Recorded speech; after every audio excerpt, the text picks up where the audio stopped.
Welcome back to another episode of Style Drops. It's Zara here again, and I hope you enjoy this session on another very important and much-needed conversation. This one will not be a gentle one. The gentle version has been tried, with I'm sure well over 1,000 videos, shorts and blogs. Perhaps even your mother and your bestie kept offering to help you organize. And it hasn't worked, because many of you are still living in what looks more like a storage unit that happens to have a bed in it. The bottom line is that your space is not a warehouse, nor is it a holding facility for objects waiting for their next destination. Nor is it an art project dedicated to things you once purchased, in hope that it will be there one day, in fear that you might need it. Spaces that are overwhelmed with stuff are spaces that one can only exist in, and that's not living. For example, take a look at your coffee table. Can you see the actual table? Or is it currently hosting 25 things you set down temporarily 3 months ago? Along with a stack of mail in various stages of relevance, 4 coffee cups from 4 different days, 2 books you're currently reading, when really you're just considering reading them. It's more like a presentation for random stuff, like phone chargers, a candle you've never lit, and something you cannot identify but feel vaguely certain you'll need it one day. That is not a coffee table, that is a horizontal filing system, and you're calling it furniture. Now look at your kitchen counter, your dresser, your desk, and your nightstand. Then go into your bathroom. Can you see the counter? How about your dining table?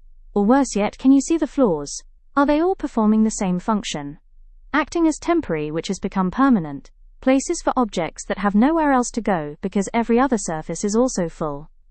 Are you telling yourself, I'll put it away later, or I'm still using that? Or perhaps you're saying, I need it within reach.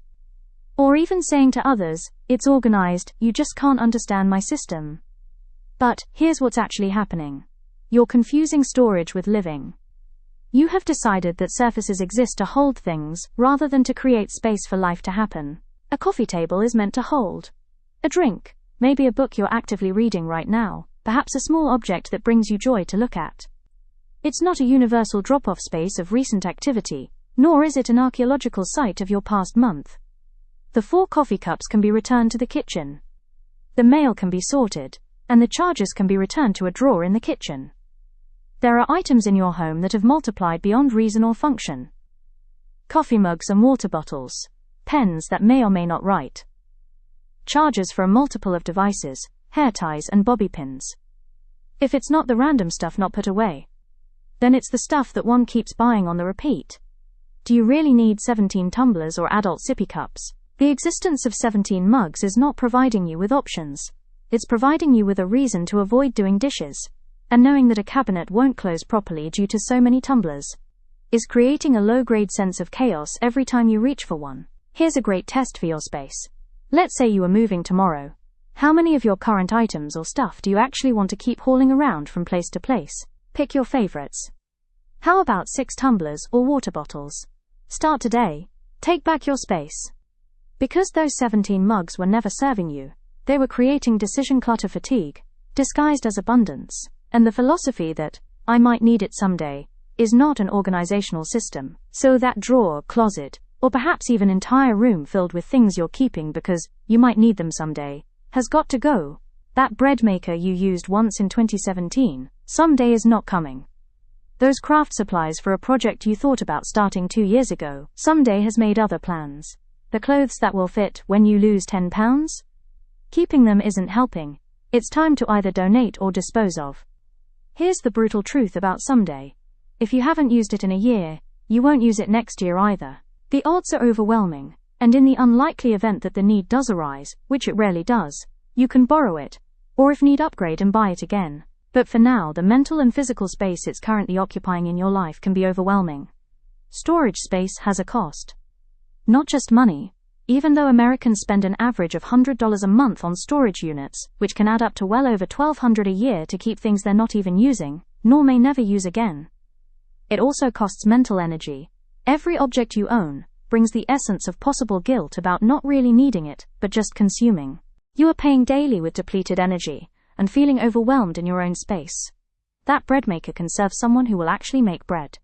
Those craft supplies can go to someone who is looking for great supplies that they use daily. Those clothes that don't fit, that's not even a question.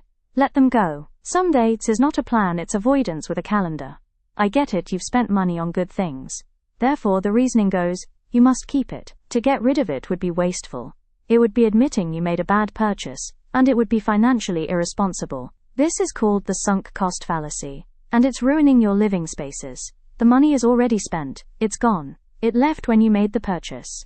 It is not coming back, whether you keep the object or donate it tomorrow. The only question that remains is, do you want to continue paying in space, visual clutter, in the low-grade stress of living surrounded by things you don't actually lift you up? Keeping something you don't use, don't need, and don't love because you spent money on it is not financial responsibility. It's emotional hoarding dressed up as being conscientious. That decorative bowl that matches nothing and serves no purpose? Donate it. The lamp you bought on sale but now it just doesn't seem to be your vibe every time you look at it? Donate it. It's time to rethink your space and let stuff go.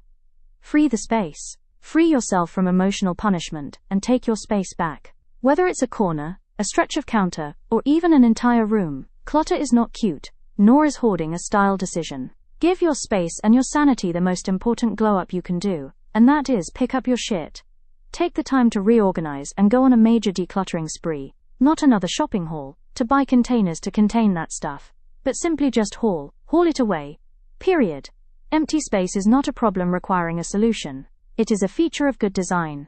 It is where your eye rests. It is where your nervous system exhales. It is the pause between sentences that makes the sentences readable. It is the silence between notes that makes the music be music.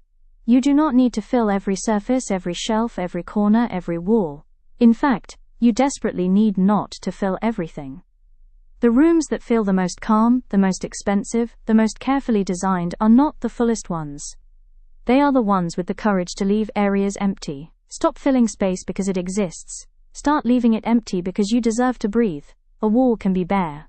The counter can show its actual surface. This is not unfinished, this is intentional. This is called negative space and it has been doing important work in design for several thousand years. Let it work. Here's what nobody tells you about the storage container you're living in. You're not storing objects. You're storing decisions you haven't made yet. Every item on that coffee table is a decision deferred. Every duplicate mug is a decision avoided. Every "I might need it someday" item is a decision postponed. Every past purchase you can't release is a decision you're refusing to make. And every day you live surrounded by unmade decisions is a day you don't actually inhabit your space. You exist alongside it, you navigate through it, you manage it, but you don't live in it. This is why the space doesn't feel like home. Not because you need better furniture or different decor or a bigger place or more storage solutions. Because you filled it with indecisions and called it living. The good news: you can change this today. Not eventually, not when you have time for a major organizing project. But today. Clear one surface completely. Choose your 3 favorite mugs and donate the rest. Open one "might need it someday" box, and be ruthlessly honest about whether someday is actually coming. Then let go of one expensive purchase you're keeping out of guilt rather than use. Make one decision. Then make another. Then another. Because your space is not a storage container. And it's not a statement of rebellion. Nor is it a warehouse for unmade decisions and past mistakes, or hypothetical futures. It is supposed to be your home. And you cannot make it home until you stop storing and start living. The objects can leave. They were always meant to be temporary. You need to stay. And you need space. Actual, physical, breathable space to do that. It's not because minimalism is virtuous, or because less is more, or because you're following some decluttering guru's formula. It's because you deserve to live in a space that feels safe, instead of visual chaos. The obsessive objects and clutter can leave. You need to stay, because how you live matters. Until next time, my stylistas. Please like and subscribe. We only need a few more subs to really make this channel grow. Please help by subscribing.